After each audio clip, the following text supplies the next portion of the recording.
दोस्तों, आज की सबसे पहली और बड़ी खबर, हेमंत सोरेन सरकार को दूसरी बार गिराने की साजिश का खुलासा। झारखंड में सत्तारूढ़ झामुमो के विधायक ने चौंकाने वाला दावा करते हुए कहा है कि हेमंत सोरेन सरकार को गिराने का प्रयास किया गया है। उन्होंने अपनी ही पार्टी के 2 पूर्व नेताओं पर उन्हें प्रलोभन देने का आरोप लगाया है। इसको लेकर रांची के धुर्वा थाने में मामला दर्ज कराया गया है। घाटशिला से झामुमो विधायक रामदास सोरेन ने जेएमएम के ही पूर्व कोषाध्यक्ष समेत पार्टी के ही एक अन्य पूर्व नेता पर यह सनसनीखेज आरोप लगाया है।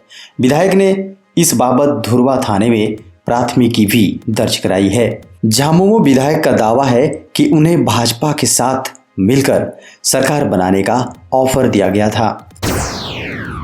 दोस्तों, पंचायत चुनाव को लेकर बड़ी अपडेट सामने आ रही है। छठ पूजा के बाद होगी झारखंड में पंचायत चुनाव के तिथि की घोषणा। दोस्तों, मीडिया में आ रही खबरों के अनुसार झारखंड के मुख्यमंत्री श्री हेमंत सोरेन भी झारखंड में जल्द पंचायत चुनाव के पक्ष में है। खबरों के अनुसार राज्य में पंचायत चुनाव 10 से 30 दिसंबर के बीच 4 से 5 चरणों में कराने का प्रस्ताव तैयार किया गया है। बता दें कि इसकी तैयारी शुरू हो गई है। पर्व त्योहार पर चुनाव का असर न पड़े, इस हिसाब से चुनाव की तिथि घोषित होगी। मंत्री आलमगीर आलम के अनुसार छठ पूजा के बाद पंचायत चुनाव की घोषणा की जा सकती है। झारखंड में पंचायतों का कार्यकाल इसी वर्ष जनवरी में खत्म हो गया है। पंचायत के कार्यों के संचालन के लिए कार्यकारी समितियों का गठन चुनाव होने तक के लिए किया गया है। दोस्तों, खबर मौसम की।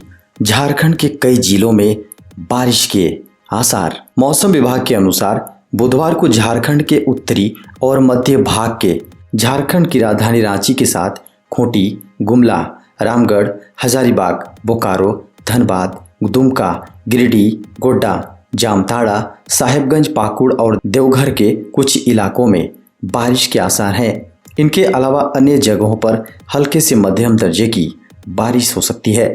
बता दें कि इस तरह की लगातार बारिश के कारण 24 घंटे में राजधानी रांची के अधिकतम तापमान में 3.5 डिग्री सेल्सियस की गिरावट देखी गई है। अभी भी 2 दिनों तक बारिश की संभावना है। इसके साथ ही मेघ गर्जन और वज्रपात भी हो सकता है।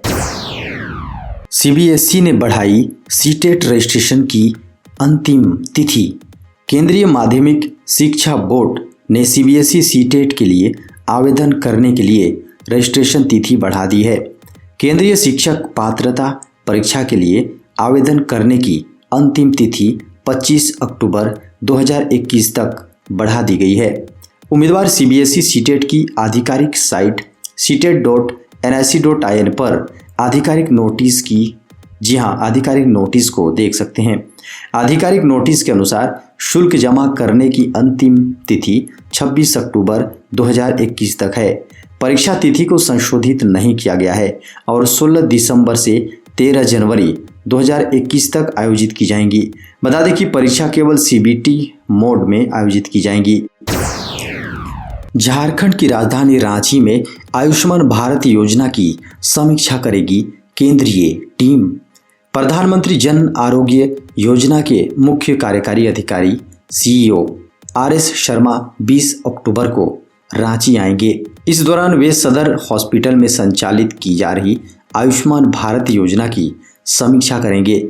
समीक्षा को लेकर सदर हॉस्पिटल में तैयारियां की जा रही हैं।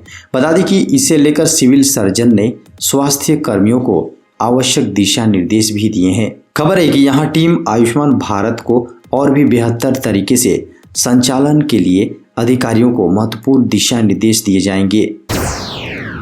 दोस्तों, बड़ी खबर सामने आ रही है। झारखंड के बगोदर से होकर गुजरेगी बुलेट ट्रेन। झारखंड के बगोदर प्रखंड से होकर बुलेट ट्रेन चलाने की तैयारी की जा रही है। बुलेट ट्रेन को लेकर नई रेलवे लाइन बनाई जाएगी। इसे लेकर केंद्र सरकार की ओर से ग्लोबल इंफ्रा प्राइवेट लिमिटेड को सर्वे की जिम्मेदारी दी गई है। प्राइवेट एजेंसी ने सर्वे का काम शुरू कर दिया है। रिपोर्ट तैयार होने के बाद आगे की प्रक्रिया पूरी की जाएगी। बता दें कि बुलेट ट्रेन वाराणसी से हावड़ा के बीच चलाने की योजना बनाई जा रही है, जो गिरिडीह के बगोदर से होकर गुजर सकती है। बता दें कि सर्वे में लोकेशन कौन से गांव प्रभावित होंगे, इन सभी चीज़ों के इन सभी चीज़ों को चिन्हित किया जा रहा है। सभी की रिपोर्ट तैयार कर कंपनी को इसे केंद्र सरकार को सौंपना है। झारखंड की राजधानी रांची में 10 जगहों पर लगा speed violation detector camera. Ranchi में हाई स्पीड वाहनों से हो रही लगातार दुर्घटनाओं को रोकने के लिए ट्रैफिक पुलिस ने 10 ऐसे जगहों को चिन्हित किया है जहां वाहनों की रफ्तार अधिक रहती है। ऐसे में वहां से सामान्य रफ्तार से गुजरने वाले वाहन सवारों के दुर्घटना होने की संभावनाएं रहती है। आपको बता दें कि ट्रैफिक पुलिस ने हाई स्पीड वाहनों पर लगाम लगाने के लिए चिन्हित 10 जगहों पर स्पीड वायलेशन डिटेक्टर कैमरा लगाया है।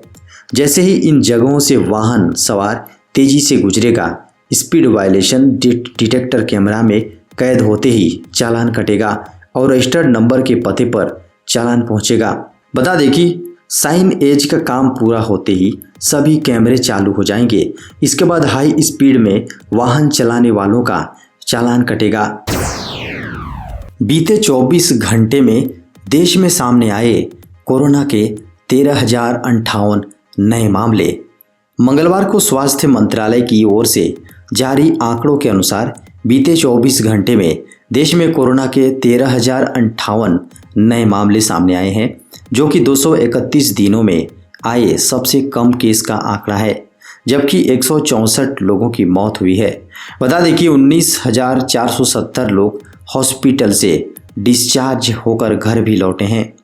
देश में इस वक्त एक्टिव केस 1,83,118 हैं, जो कि 227 दिनों में सबसे कम मामले हैं। वहीं कुल केस का आंकड़ा 3,40,94,373 हो गया है और कोरोना से अभी तक 4,52,454 लोगों की मौत हो चुकी है। 3,34,58,801 लोग कोरोना से ठीक भी हुए हैं। सीबीएसई ने जारी की 10वीं और 12वीं बोर्ड परीक्षा की डेट शीट। सीबीएसई ने 10वीं और 12वीं की बोर्ड परीक्षा की डेट शीट जारी कर दी है। इस बात की जानकारी सीबीएसई ने अपने ऑफिशियल ट्विटर हैंडल से दी है। सीबीएसई के अनुसार 10वीं की परीक्षा 30 नवंबर से शुरू हो रही है और 12वीं की परीक्षा 1 दिसंबर से शुरू हो रही है। सोमवार को इन परीक्षाओं की डेट शीट आने वाली थी। स्टूडेंट्स काफ़ी बेसब्री से इसका इंतज़ार कर रहे थे। इसी बीच इन परीक्षाओं को लेकर सोशल मीडिया पर एक फर्जी डेट शीट प्रसारित हो गई। सीबीएसई बोर्ड ने ऐसी फर्जी जानकारियों से सतर्क रहने की अपील की है। साथ ही कहा है कि केवल आधिकारिक वेबसाइट पर दी गई जानकारियों पर ही यकीन करें। रांची और देवघर में झारखंड आवास बोर्ड बसाएगा नई कॉलोनी। झारखंड आवास बोर्ड रांची और देवघर में नई कॉलोनी बसाने की तैयारी में जुट गया है। धुरवा के आनी गांव में सरकार की ओर से दी गई 306 एकड़ जमीन का मास्टर प्लान बनाने के लिए सर्वे शुरू हो गया है। अगले महीने से जमीन के सीमांकन और फेंसिंग का काम शुरू होगा। बोर्ड ने इसके लिए टेंडर भी जारी कर दिया है। बता दी कि 1 नवंबर को टेंडर फाइनल होगा, उसके बाद काम शुरू होगा। इस कॉलोनी में चौड़ी सड़कें, cycle track, footpath, sewerage drainage system, underground water pipeline और बिजली केबल बिछाई जाएंगी। इस जमीन के 70 एकड़ इलाके में प्रधानमंत्री आवास योजना के किफ़ायती आवास वर्टिकल के तहत लगभग 15,000 फ्लैट बनाए जाएंगे, जिसे धुरवा इलाके में स्लम में रहने वाले लोगों को दिया जाएगा। देश में जल्द पूरा होगा 100 करोड़ टीके का लक्ष्य।